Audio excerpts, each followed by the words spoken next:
Good Tuesday morning, everyone. Welcome back to Weather on the Go, all your weather coverage. In today's weather forecast, we'll be tracking the major nor'easter to bring up to 2 feet of snow across the northeastern United States, what you can expect for impacts there.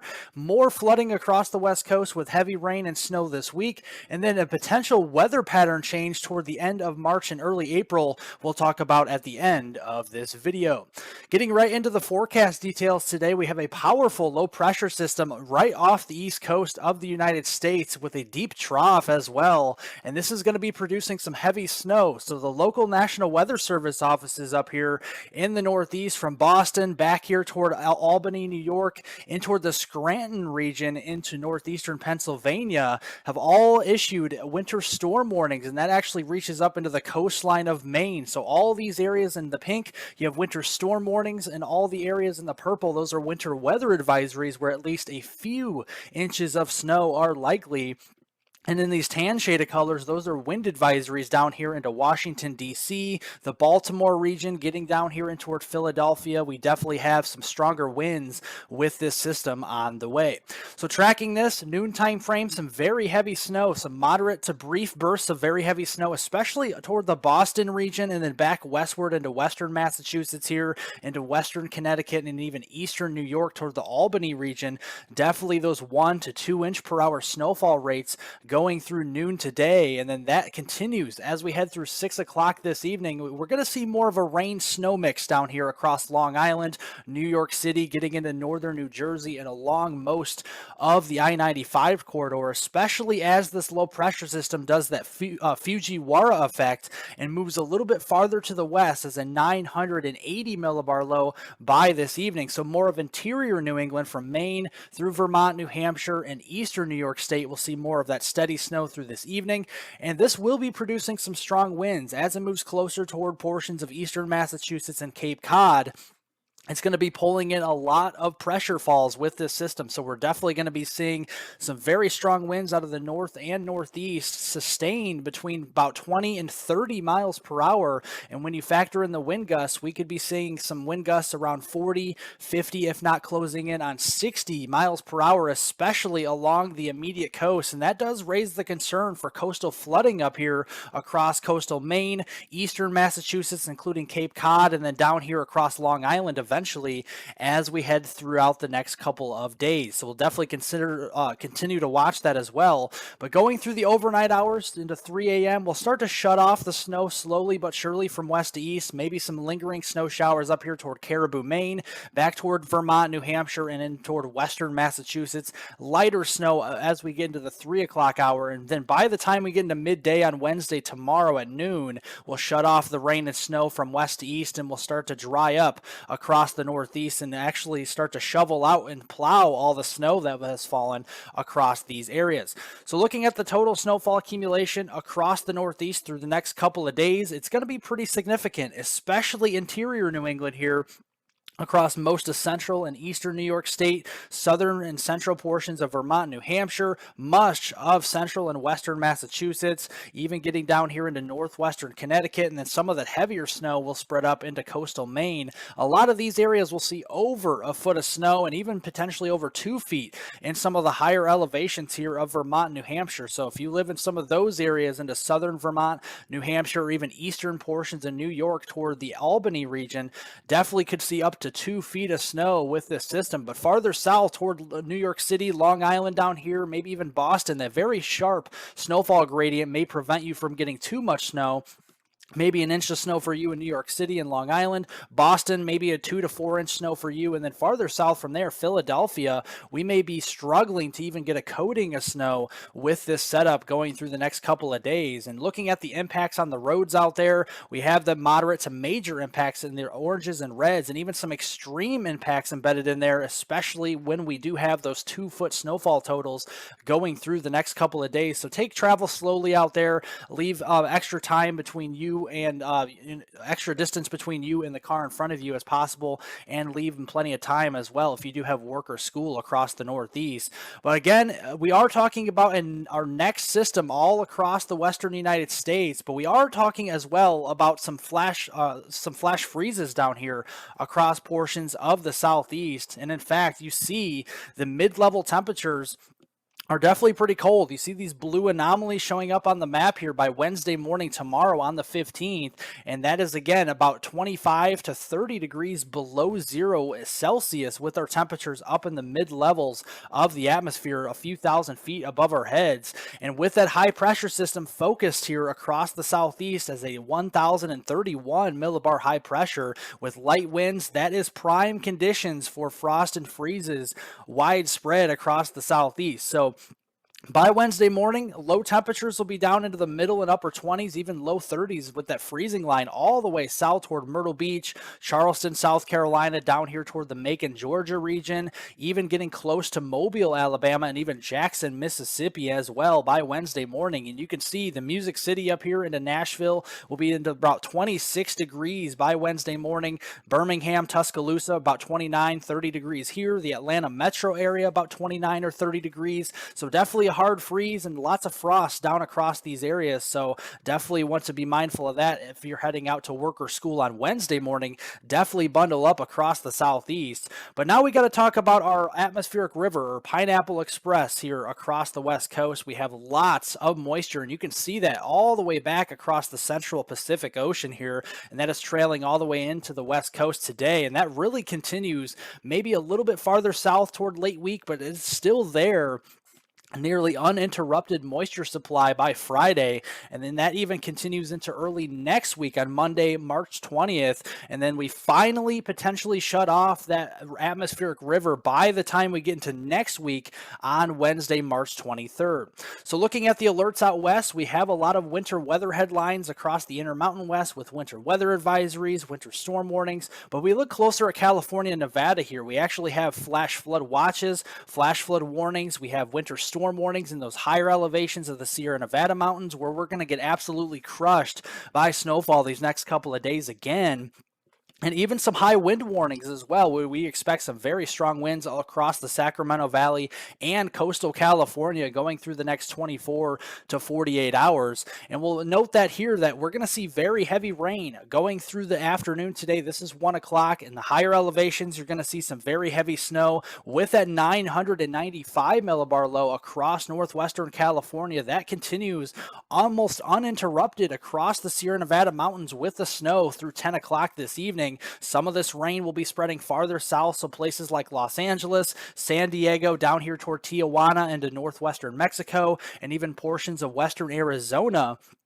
We'll start to see some rainfall through late this evening. That pushes farther east with that low pressure system moving across the central and northern Rockies by the time we get into 7 a.m. on Wednesday tomorrow morning. So looking at the total rainfall accumulation from now through late week on Thursday, March 16th, definitely seeing a lot of heavy rain. And what sticks out here is California. We're going to see more heavy rain here, and we're talking about a good 2 to 5 inches worth of rain, not only for central and northern California, but this time farther south. So now we're including the Los Angeles region, San Diego, Santa Clarita, the Santa Barbara region, San Francisco. A lot of these areas will be inundated with several inches of rain. And even as you go up in elevation in the Sierra Nevadas, we still could be seeing some heavier rain there before you go too far into elevation, and then you'll run into some heavy snow. But looking at the rainfall and flooding threat, it is pretty significant. We got that moderate to even high risk for flash flooding here today into tomorrow across portions of the Sacramento Valley, including the Sierra Nevada mountains, and also down here into coastal California, where Los Angeles is actually under a moderate risk for flash flooding, with that high risk just a little bit farther off to the west of the city there. And what this means is that numerous to even widespread flash flooding is likely, if not expected. And again, lives and property are in great danger, especially in those high risk areas for flash flooding. And why I am so concerned about this is the Weather Prediction Center high risk days are a big deal. They only issue them 4% of the time when they issue excessive rainfall outlooks. And 39% of the time with high risks are actually caused by flooding fatalities. And then actually 83% of the time are flood related damages in those high risk days for flash flooding out here. So this is a big deal. And just to show you how big of a deal it is, parts of the Sierra Nevada mountains haven't really had a high risk for flash flooding going all the way back to 2016. We've had a couple down here in towards the Los Angeles region going all the way back to 2016, but there haven't been very many. So they are very uncommon, if not rare, and that is why it is so concerning. But looking ahead to the snowfall out here, we're definitely going to be seeing our fair share of snow across the Pacific Northwest and especially, again, the Sierra Nevada mountains. But starting up here into the northwestern United States, portions of the upper elevations of Idaho, western Montana, western Wyoming here, definitely going to be seeing well over a foot, if not over 2 feet of snow in the highest of elevations going through that Thursday, March 16th timeframe later on this week.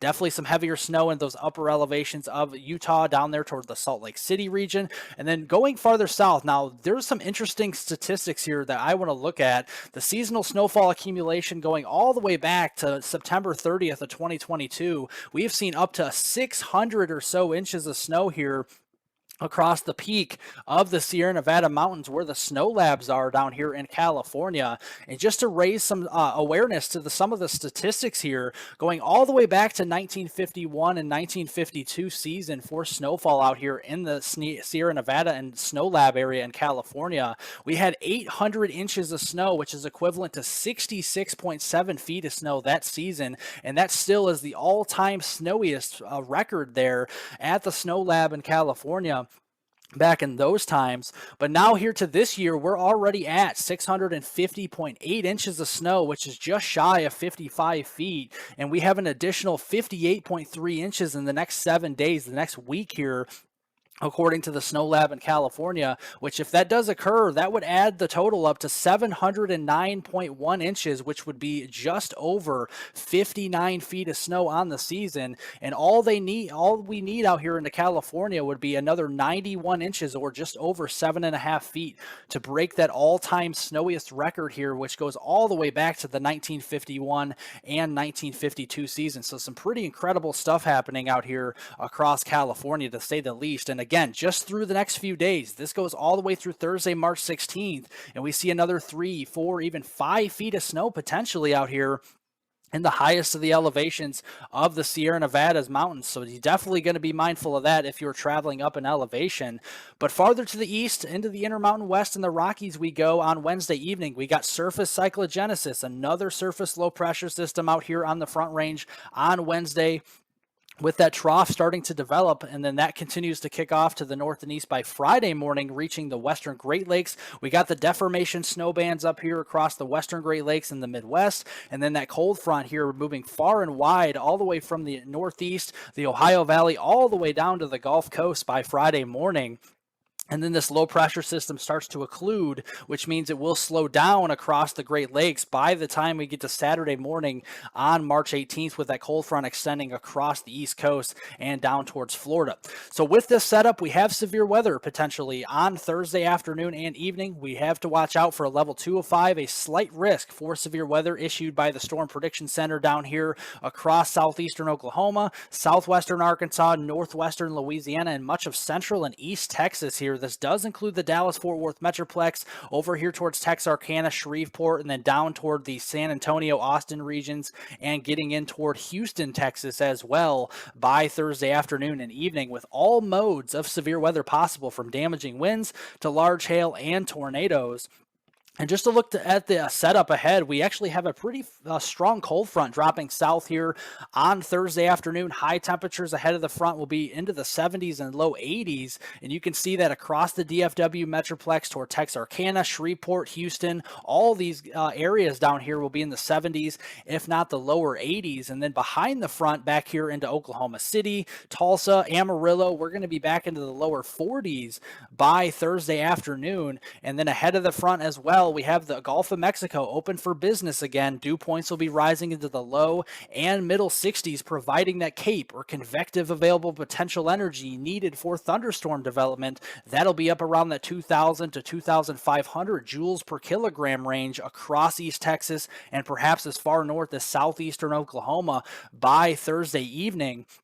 That combined with a pretty decent mid-level jet here with westerlies in the jet stream in the 500 millibar layer. Not the strongest mid-level jet I've ever seen, but definitely could support some damaging winds, and also a little bit of a displacement in the low-level jet in the 850 millibar layer farther to the north and east. But nonetheless, we're still going to be seeing some rotation potentially with this system as it pushes to the east. So Thursday afternoon, mid to late afternoon, 4 o'clock, we have some isolated storms firing up across southeastern Oklahoma, down here toward North Texas near the Red River. That will push farther south slowly with more of a linear mode of storms producing more damaging winds and hail than tornadoes by 7 o'clock. But if we have any storms develop ahead of the main line, those storms could rotate and be supercells to produce tornadoes. That would push farther south with, again, a squall line of storms entering here into East Texas, much of northern Louisiana, and perhaps the Ark-La-Miss region as we get into after midnight on Thursday into Friday morning around 1 a.m.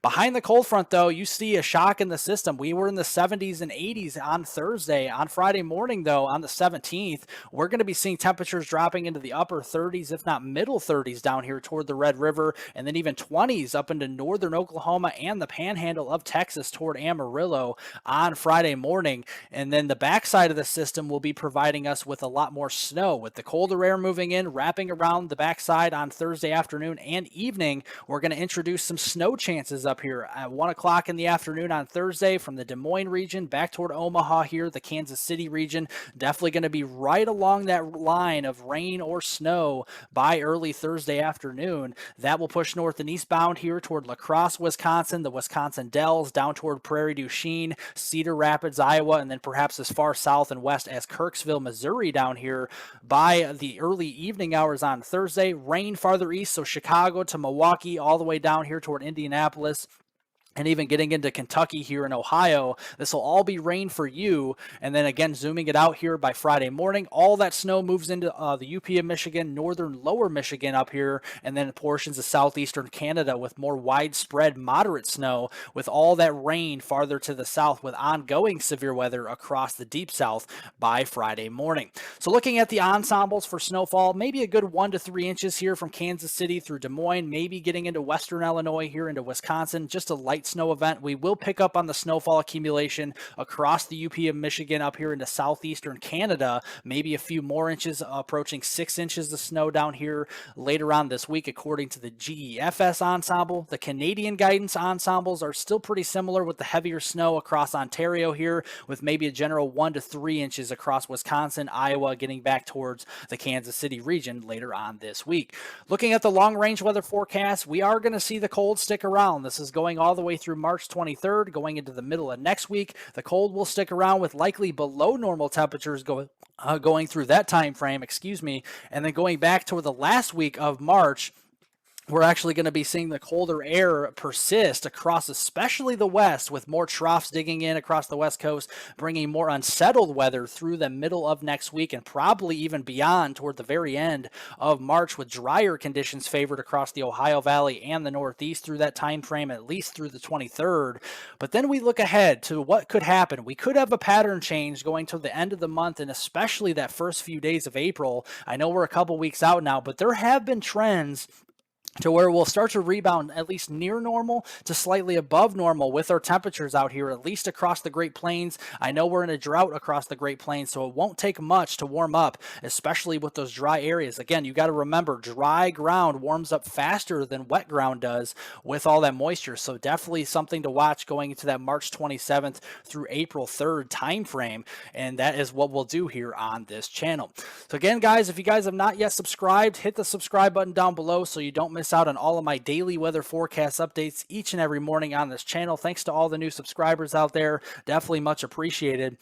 Also, hit that like button, the thumbs up button down below the video if you liked it. Definitely much appreciated. Hit the notification bell to get all of my daily weather forecast updates each and every morning at 9 a.m. on this channel as well, moving forward. So thank you guys so much for watching. Again, remember to like it, subscribe down below if you're new, and hit the notification bell down below. Definitely much appreciated. Have a great rest of your Tuesday, everybody, and I will see you all in the next video.